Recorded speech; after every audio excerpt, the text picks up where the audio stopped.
Y seguimos transmitiendo completamente en vivo desde las instalaciones de aquí del Hospital Juárez de México. Ya se encuentra conmigo el doctor Miguel Jesús Bernés Rodríguez. Vamos a platicar con él los próximos minutos sobre el trauma cráneoencefálico. Él es neurocirujano pediatra.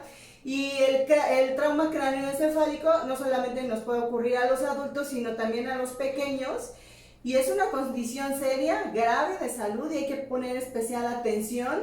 Y seguramente el doctor nos dirá de qué forma podemos evitar que nuestros pequeñitos, aunque sabemos que están en una edad en la que brincan, suben, bajan, pues podemos contribuir con ciertas medidas precautorias para evitar este trauma tan complejo. Doctor, gracias por estar con nosotros en Pulso Saludable aquí en las instalaciones del Hospital Juárez. Cuéntenos, por favor, ¿qué es el trauma cráneoencefálico? Es una lesión en la cual se altera la función del encéfalo en forma transitoria o definitiva por un mecanismo externo. ¿Y el encéfalo en dónde está? ¿Aquí yo me lo toco? ¿Esto es el encéfalo? ¿O esto no lo puedo tocar? No se puede tocar, está protegido por diferentes estructuras, desde capas superficiales como la piel, la grasa, hasta llegar al hueso, que es una estructura ósea que va a absorber la energía si llegara a haber algún golpe, y finalmente por estructuras más profundas como la dura madre, aracnoides y pia madre, que son otras capas de recubrimiento del encéfalo donde flota finalmente el líquido cefalorraquídeo. Todas estas estructuras nos van a permitir proteger el cerebro de algún golpe externo. ¿Este encéfalo qué función tiene dentro del cerebro? Es propiamente el cerebro, ahí se encarga, se lleva a cabo toda la información de la propiocepción externa, la visión, audición, el movimiento, el sentir, el poder pensar, el realizar cálculos, la toma de juicios. Esta masa blanca, con hendiduras. Exactamente, ese es... Nosotros lo conocemos como cerebro y ustedes como encéfalo. Muy bien, y pero el término médico correcto encéfalo. Es el o cerebro, cualquiera de los dos pudiera ser. Y entonces estas estructuras que funcionan como amortiguadores o cojinetes, incluso el cráneo, impiden que tengamos acceso a él y sigamos vivos. Claro, protegen desde traumas a procesos infecciosos. Claro. Esas estructuras hacen que alguna bacteria sea muy difícil que pueda llegar a penetrar el cerebro y alterar su función, dado la complejidad de este órgano. Claro. Como resultaría como muy fácil pensar, trauma es igual a un accidente, un golpe. ¿Siempre va a pasar esto? El trauma cráneoencefálico siempre refiere al origen que puede ser un accidente, un golpe, algo así. Lo habitual es, pero últimamente han habido retos sociales en los cuales los individuos pues se producen este tipo de trauma, claro, pero lo habitual es accidentes. Cuando alguien se pega en cualquier zona, ¿en qué momento ya se determina un trauma? ¿Siempre va a ser? Aunque sea un golpe pequeño. Sí, hay diferentes grados de traumatismo. Va desde un trauma leve, que habitualmente son los más comunes, que no pasará de tal vez un dolor de cabeza, ¿okay? Y de ahí empiezan a haber diferentes grados de severidad. Un trauma moderado, que requiere probablemente una vigilancia médica estrecha, probablemente una hospitalización y ver signos que nos orienten a que no esté pasando alguna situación importante sobre el funcionamiento del encéfalo, que requiere algunos otros estudios complementarios como tomografía de cráneo, ¿okay? Y finalmente el grado más complejo, que es el severo, en el cual pues seguramente incluso pudiera haber la necesidad de estar incluso en una terapia pediátrica intensiva para el manejo de las diferentes patologías que puedan llegar a presentarse secundaria a un traumatismo craneoencefálico. Dependiendo evidentemente de la acción y la fuerza que haya ejercido este golpe, provocado o no, va a ser el resultado y de ahí se va a determinar la terapéutica, el tratamiento a seguir. Efectivamente, dependiendo del grado de trauma, grado 1, grado 2, leve, moderado, severo, va a ser la acción médica inicial, y dependiendo como entre más fuerza externa exista, pues mayor grado de lesión al encéfalo puede llegar a presentarse en diferentes grados, desde un coágulo, una fractura, ¿okay? O hasta lesiones sumamente importantes que lleguen a condicionar un estado de coma. Yo le quiero agradecer al doctor Miguel Jesús Bernés Rodríguez, que está con nosotros platicando sobre este trauma cráneoencefálico, a mi querida Laura Minor. Y a ver, corazón, si me ayudas ahorita en redes sociales, ¿me ayudas? ¿O te sabes cómo se llama este reto de que se pegan? Rompecráneos. ¿Cómo? Rompecráneos. Rompecráneos, el reto absurdo que hoy en día ocupa, y parte de esta charla es justamente esto, porque le preguntaba esto de la velocidad o de la severidad del golpe, porque entiendo que si estás de pie y alguien, y flojito cooperando, y alguien te lastima atrás en los talones, la velocidad es impresionante y todo el peso va hacia esta parte de acá atrás. Claro. ¿Qué pasa? Pues ahí tenemos una estructura que es la unión cráneo-cervical.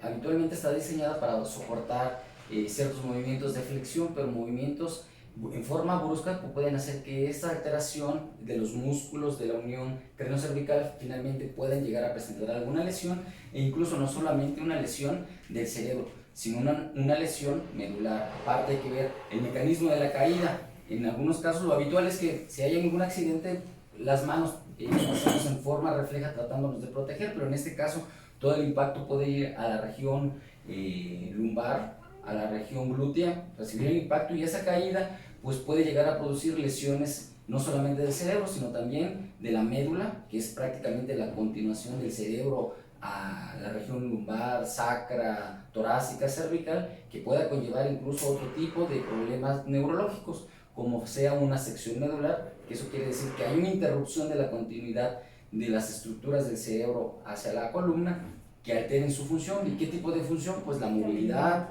sentir, control de esfínteres para orinar, para defecar, que condicione esto una alteración permanente. El resto de la vida queda como cuadripléjico, que no pueda mover las extremidades, dependiendo de... Sí. Vamos a ver un poquito aquí el video, seguramente ustedes lo ven, de esto tan absurdo que pues finalmente le pegaron, lo golpearon. Ellos lo ven como muy algo simple, probablemente simple, que impacta de alguna manera la risa de ellas, le produce a ellas la risa, pero es algo muy serio, porque se ve inmediatamente como es como si fuera un latigazo para esta zona. Si de por sí el cuerpo humano es muy delicado y hay que cuidar todo el cuerpo humano, esta parte muchísimo más. Así es, y pues precisamente este tipo de entrevistas es importante para llegar a la población y hacerles saber que fuera de ser un juego es una situación grave que puede llegar a condicionar secuelas importantes, como ya mencionamos, el que quede cuadripléjico, que no pueda mover las extremidades, incluso en un estado de coma, claro, por supuesto. Si llegara a haber un sangrado en forma importante que afecte estructuras importantes como el tallo cerebral, puede llegar a condicionar la muerte. Y no solamente quedar ahí, sino estas dos personas pudieran convertirse en las homicidas. Pues de algún modo. Porque ellas ejercieron la acción sin, a lo mejor yo no conozco términos de la abogacía y legales, pero ellas lo produjeron, o ellos, ¿no? Claro. Y digo, yo también estaba en voluntad de hacerlo. ¿Cómo hacer conciencia entre los jóvenes que pareciera que hoy no tienen temor a la discrepancia, no tienen temor a romper reglas sociales, paradigmas? Pareciera que estas nuevas generaciones, sí entiendo que tienen mucho que dar, pero también no es tan fácil que se adapten como en las generaciones anteriores a que esto socialmente, culturalmente, hasta en materia de salud no debería existir, y ellos se arriesgan, claro, lo hacen. ¿Cómo lidiar con esto tan complejo que hoy pasa en el mundo? O sea, hay que recordar que en esta etapa, la adolescencia o la pubertad, pues es una etapa de adaptación, ¿no? Claro. Entonces siempre este tipo de grupos son vulnerables a ciertos tipos de actividades. ¿Para qué? Para que encajen. Sí, para pertenecer, claro. Pero hay que hacerles saber que están en un proceso de maduración neuronal. Estas células que se llaman neuronas son las células del cerebro, pues son finalmente las que están encargadas para poder realizar procesos de aprendizaje, para poder leer, para poder procesar cierta información importante, toma de decisiones. Pero durante la adolescencia y la pubertad todavía existe un cierto proceso de maduración neuronal. que si se interrumpe por un daño externo, pues no se va a poder desarrollar a la par de alguien de su misma edad, precisamente por una lesión externa como este tipo de juegos. Y regresando al hecho como tal, al momento del trauma, si ocurriera esto, esperemos que no, y que entrevistas como esta y muchas otras que ya surgen se tomen como referencia para ir contribuyendo y concientizando a la población de no hacerlo. Pero ¿qué pasa si en el momento ya ocurrió y el niño está tendido? Hay que jalonear, ¿qué hay que hacer con él para no agravar lo que ya ocurrió? Si ya existe la caída y existe una pérdida del estado de conciencia, del estado de alerta, lo más recomendable es que no se mueva, por lo que comentamos, puede haber alteraciones de la unión craneocervical, llamar a primeros auxilios y que ellos tomen en ese momento el caso. Habrá necesidad de tal vez de realizar una inmovilización cervical con algún collarín, algunas técnicas que ellos manejan para que reciban la atención. Si de lo contrario, que no llegue a pasar a mayor situación, un desmayo, una pérdida del estado de alerta, pues nada más vigilarlo, porque pueden presentar signos de alarma que en ese momento no se lleguen a dar cuenta, pero que posteriormente, en el transcurso de minutos a horas, puede llegar a agregarse un dolor de cabeza que vaya incrementándose de intensidad, que no ceda, que se agreguen vómitos. Claro. Si llega a pasar esto, aunado a que exista un estado de disminución del estado de alerta, que empiece a estar dormido la persona, esto nos orienta que algo está pasando en el cerebro, que pueda ir desde una inflamación o algo más severo que requiera algún otro tipo de tratamiento. Entonces, si se atrevieron a jugar este reto absurdo, la recomendación es confesar lo que hicieron a sus familiares y que mamá o papá acudan al servicio médico, aunque el hijo o la hija, que creo que más bien han sido hombres, se vean en apariencia normales. Claro. Puede ser que nada más sea un dolor de cabeza leve, que nada más requiera un analgésico, pero si esto persiste, lo recomendable es que asistan a un servicio médico para que se realice una evaluación médica y ver si es necesario algún otro tipo de estudio complementario. ¿Pudiera haber un coágulo por ahí, sí, generar una situación muy grave? Sí. De lo más superficial pudiera ser un hematoma, que es un coágulo en cuero cabelludo que se reabsorba, no requiera más. En otros casos más severos pudiera haber una fractura, otra de las estructuras que protegen el encéfalo, una fractura de los huesos del cráneo. En algunos casos estas fracturas producen hemorragias, a veces son hemorragias muy pequeñas que no van a requerir cirugía, pero si es una hemorragia de un grosor importante que se acompañe de manifestaciones clínicas, datos neurológicos, probablemente llegue a requerir una evacuación quirúrgica de este hematoma. Habrá casos en que las fracturas estén desplazadas y que el hueso se mueve y entonces comprime el encéfalo, y al comprimirlo altera la función del cerebro y se tiene que llevar a cabo una cirugía. Entonces no es algo tan simple, es una entidad que puede llevar al quirófano a un paciente, y el hecho de llevar a quirófano pues son situaciones de riesgo. Sí, muy peligrosas.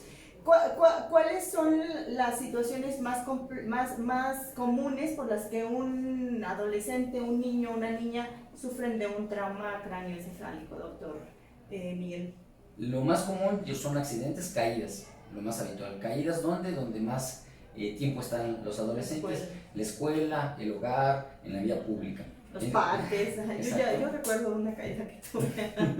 Exacto, y el segundo lugar, en la adolescencia, pues los deportes. Ay, claro, por supuesto. Y un poquito más edades adolescentes, ya entrando ya a la madurez, accidentes automovilísticos que muchas veces van acompañados del uso de alcohol y drogas, que son dos situaciones que se han estado incrementando igual dentro de los jóvenes y que pues ya va a condicionar traumatismos craneoencefálicos, y esto es un problema actual. Y si eres motociclista, no importa la edad, acuérdate que tu carril no es invadir mi carril. Si yo voy en el carro, ese espacio que hay entre mi carro y el otro no es tu carril, de verdad.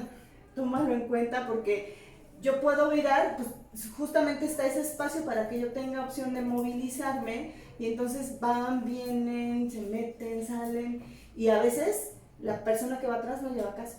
Y eso también es muy grave, porque pareciera que no, pero él va a salir proyectado. Claro, de colisión, ¿no? Son situaciones de prevención. Si se va a practicar algún deporte, pues es necesario llevar todo el equipo necesario para minimizar complicaciones secundarias a la práctica Claro. del mismo. Y ahora que habla de los deportes, doctor, tarde, pero se dieron cuenta en la NFL, ¿no? Claro. Y digo tarde porque cuántos casos no debe de haber por ahí de estos jugadores que una de las prácticas del entrenamiento era golpearse la cabeza. Exacto. Aunque pensaban que el casco era el protector, pero se dio cuenta que no. Son situaciones que ciertas medidas absorben cierta energía, pero un trauma repetitivo continuo finalmente produce alteraciones y microsangrados del cerebro, que finalmente un sangrado es una cicatriz dentro del cerebro que va a alterar la función del cerebro, que pueda llegar a condicionar incluso convulsiones, epilepsia postraumática. Claro, yo le quisiera preguntar justamente esto, sin necesidad de que parezca yo fatalista, pero sí quiero que quede y se haga mucha conciencia al respecto, que este tipo de retos o cualquier otra actividad que tenga un riesgo y que nosotros con medicina, con acciones preventivas, reduzcamos este riesgo, puede llevar a una consecuencia grave. ¿Cuáles son las consecuencias extremas de un trauma cráneoencefálico, doctor? Pues ya mencionamos cuadriplegia, que el paciente deje de mover desde el cuello a... Cuadri ya no me muevo, ninguna de las cuatro extremidades se vuelven Exacto. a mover, nunca, no tiene cura. Así es, y una vez dañado las células del cerebro y de la continuidad de la médula, no se regeneran hasta el día de hoy, entonces eso ya deja una secuela permanente. Muy bien. Epilepsia postraumática, que un coágulo deje una cicatriz dentro del cerebro y que la persona tenga que estar tomando medicamentos para evitar convulsionar. Claro. Un estado de coma, en el cual un sangrado sea importante en estructuras profundas del cerebro, como el tallo cerebral, que deje en un estado vegetativo, en que la persona no despierte y finalmente incluso la muerte puede llegar a presentarse. Claro, pues son complicaciones muy serias, ninguna es de lo pequeño a lo más grande, todas me parecen sumamente importantes y lo mejor de todo es que se pueden llegar a prevenir. Así es, todo esto, la medicina actualmente es medicina preventiva, Claro. hay que evitar a llegar a tener ciertas patologías y pues esta es una de ellas, se puede evitar si se practican deportes, uso de protecciones. Exacto. Y todo pues de esta manera prevenir y preservar la salud, que es algo muy importante. Claro, y recuerden que el cerebro solo tenemos el que tenemos, no hay dos, ni manguitos rotadores, como yo creía que tenemos dos.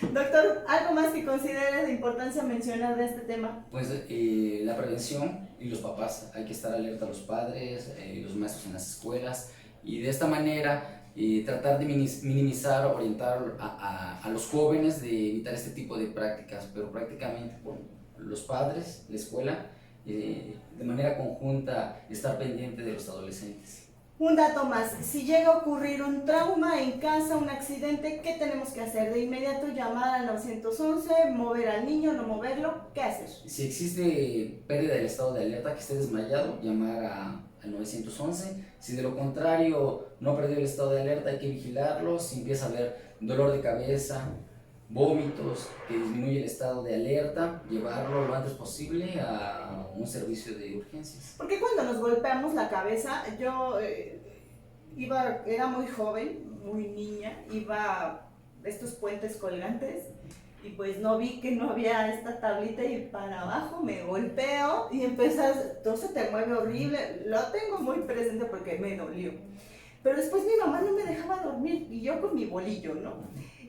Y eso es muy común, no te duermas. ¿Por qué? ¿Es un mito? ¿Es una realidad? ¿Tiene sentido? En parte sí tiene sentido porque si te duermes y empieza a haber algún sangrado dentro del cerebro, no va a haber algún signo que me oriente a que está disminuyendo el estado de conciencia. Y si quedo despierto y empieza el sangrado, se van a dar cuenta los demás. De alguna manera. Muy bien. No porque si me duerma me voy a morir. No, es más bien para que mantenga la conciencia. Estar pendiente de la evolución. De la evolución. Aunque finalmente, si llega a haber algún sangrado en forma importante, aunque se duerma el paciente, puede llegar a haber convulsiones o algún otro tipo de síntomas. Pero es una manera indirecta de que te puede orientar cuando no estás familiarizado con el manejo de pacientes, no eres médico, de que te pueda orientar y es válido llevar a cabo esta práctica de alguna manera. Pero lo mejor es, ante un golpe importante, siempre acudir con el experto y dejar de lado el azúcar con limón. Estaba leyendo algunos remedios, el bistec mejor guárdelo para la comida, el bolillo mejor guárdelo para la torta.